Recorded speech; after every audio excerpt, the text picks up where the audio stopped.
dan kepolisian Polda Metro Jaya untuk segera memproses hukum terkait laporan polisi yang kita buat dan untuk segera dinaikkan ke tahap penyidikan dan menetapkan tersangka terhadap 4 orang ini ya, yang otaknya telah melakukan dugaan donasi bodong kepada M. Agus Salim ini, sehingga klien kami telah dirugikan baik secara material maupun imaterial.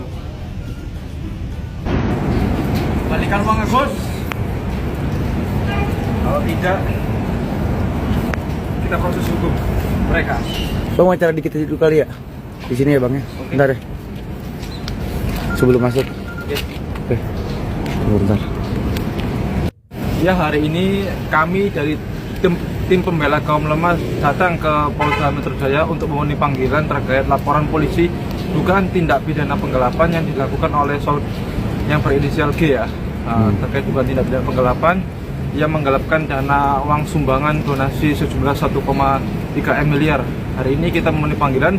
Hari ini ada pemeriksaan terhadap korban sendiri, Agus, dan saksinya Ibu Emi Nurmalah. Berarti secara tidak langsung itu karena donasinya itu dialihkan ke NTT atau seperti apa bang? Iya, ada kemungkinan begitu nanti. Itu laporannya pas kapan bang? Laporannya 1 bulan yang lalu. Berarti bulan Desember. Berarti sekarang lagi penuhi panggilan ya bang? Memenuhi panggilan untuk pemeriksaan korban dan saksi Mbak Emi Nurmalah dan Agus. Berarti ini perdana atas laporannya kah, pemeriksaannya Pak sebelumnya? Pak Heri, ya, dari Julian Saputra. Iya, mungkin ini pertama kali BAP kah apa setelah laporannya?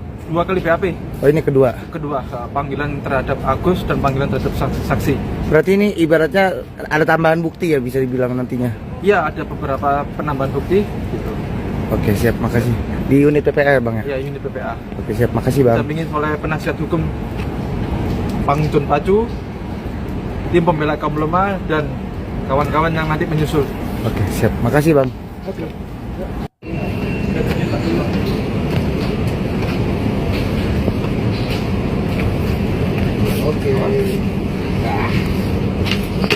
Kami memang kuasa dari donatur. Kami dari awal bekerja berdasarkan moral dan kemanusiaan. Namun demikian, memang betul, ya kan?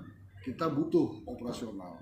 Kita datang ke Polda buat laporan, ada biaya operasional. Kita bakar kita, bensin kita, segala macam. Kita mengadakan polling pun dengan biaya. Kita daftar ke Dekoninfo, semua itu ada biaya. Dan kita ini didukung pembiayaan ini oleh Bang Pablo. Jadi nggak usah khawatir, nggak usah memikirkan dari mana kita ini bekerja secara operasional. Kita sudah disupport full oleh Bang Pablo. Ya, jadi ini perlu saya sampaikan agar apa? Agar kita tidak dianggap sebagai pengacara yang nasi bungkus, pengacara yang ansos. Mohon maaf, ya.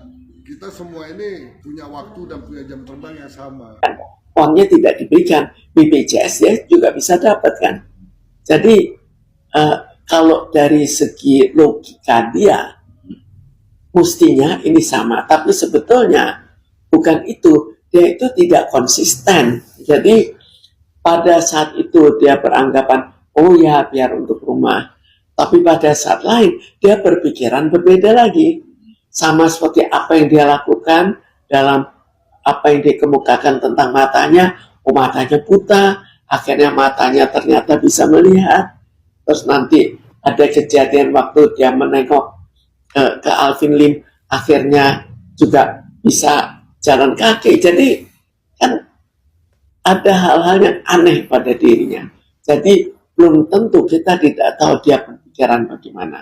Lalu juga pada saat sejak sebelumnya, pada saat dia disiram, itu juga dia sudah memikirkan kan semua risiko yang akan dihadapi. Cuma tidak bisa mengendalikan emosinya. Buat manis buah ke dalam, Bang Agus manis sini dong. Wow. Jadi Bang Agus mengingatkan kembali, semoga kita menjadi orang-orang yang beriman kepada Allah Subhanahu wa Ta'ala. Amin ya Rabbal Alamin. Gimana pemirsa? Cocok nggak Bang Agus kira-kira jadi Ustadz? Dengan malam Jumat yang berkah ini, Bang Agus akan bersponsor, yaitu memakan kerupuk dulu ya. Karena Bang Agus ini tipe-tipe orang yang suka makan ya. Gak apa-apa senang makan, yang penting jangan menghina orang aja. Itu aja sih. Insya Allah mudah-mudahan kenyang kalau suka makan. Kalau kita menghina orang, insya Allah mulut kita lapar, mulut kita gak makan, mulut kita dosa, perut juga lapar. Lebih baik doyan makan kayak Bang Agus, perut kenyang, daripada menghina orang.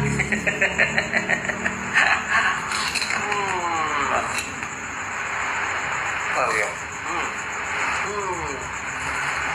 Mantap. Jadi ingat, ketika kita berbuat salah, ingatlah kepada Allah Subhanahu wa taala. Ya, ketika kita salah ucap, banyak-banyaklah istighfar dan mengingat Allah Subhanahu wa taala. Ketika itu juga akan dihapuskan dosa-dosa kamu. Ya. Jadi begitulah ya. Jadi kalau misalnya pun orang punya masa lalu yang tidak baik, buruk, yaitu semuanya ujian daripada Allah Subhanahu wa taala. Jadi jangan pernah kita mengumbar aib seseorang kalau kamu aibnya tidak mau dibongkarkan Allah Subhanahu wa taala. Kalau kamu tidak mau dizalimin Allah, maka takutlah. Ya. Mudah-mudahan kita dijauhkan dari hal-hal seperti itu ya. Oke? Jadi seperti itu. Jadi Bang Agus ini hanya mengingatkan sesama manusia, karena Bang Agus juga bukan orang yang sempurna, masih orang mempunyai banyak salah. Insyaallah Bang Agus belajar menjadi orang yang bersyukur kepada Allah Subhanahu wa taala walaupun itu kecil. Ya. Jadi mungkin itu saja yang bisa Bang Agus sampaikan. Lebih dan kurang dan lebih, Bang Agus minta maaf kalau Bang Agus ada perkataan Bang Agus yang salah kepada Allah Subhanahu wa taala. Bang Agus mohon maaf kepada Allah. Dan jika kepada sesama penonton yang dirahmati Allah, Bang Agus ada perkataan-perkataan yang salah, mohon diluruskan dan maafin kesalahan-kesalahan Bang Agus yang ada. Matiin aja lah saya. Tidur yuk. Ngantuk abang nih.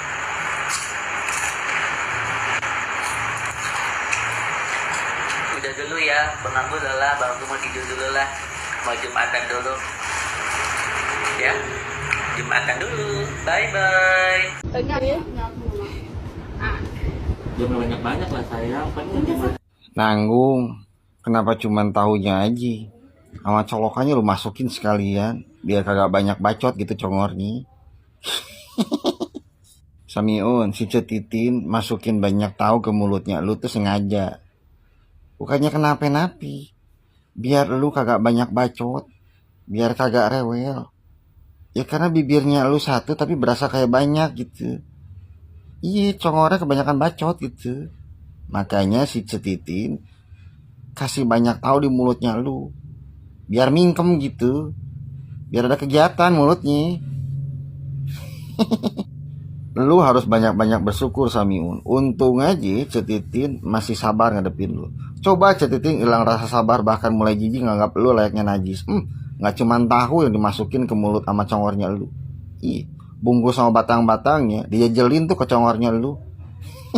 Bayar hutangmu, lalu cincin 90.000 yang kau kaya dengan kacamata 50.000 itu, kau bekerja dengan budget pengacara, lalu kau bisa beli yang mahal. Jangan pakai 90.000 kayak Hotman, nggak usah. Ya di Jakarta saya nggak ngomong Agus di sini. Utang saja belum lunas, cincin 90.000 gaya kayak pengacara berkelas. Kita lagi ya, di Jakarta yang saya kata kau. Jadi jangan kau masuk sembarang lalu kau komentar kebalikan orang Agus. Ilmu hukum aja belum sampai, bicaranya ngelantur.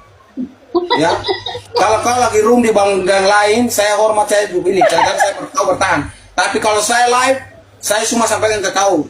Kalau bagainya dengan cincin 99.000 pesan online itu, lalu ditambah dengan utang belum lunas, ya jangan masuk sembarang di rumah lagi marah-marah. Ya, gitu ya.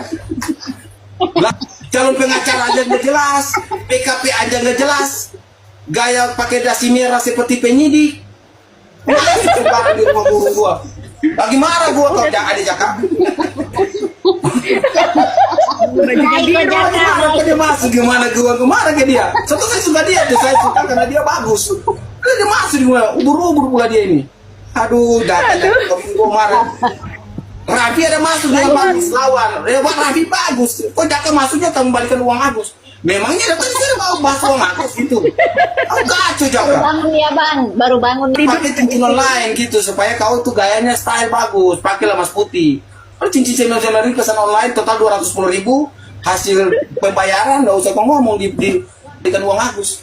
Loh, kenapa ini uang lain? Udah saya kasihkan buat dia. Nanti saya bilang kembalikan utangmu, iya kan? Jangan pakai uangku untuk membeli apa? Membeli cincin 99.000. Malu nggak lu? Kan malu.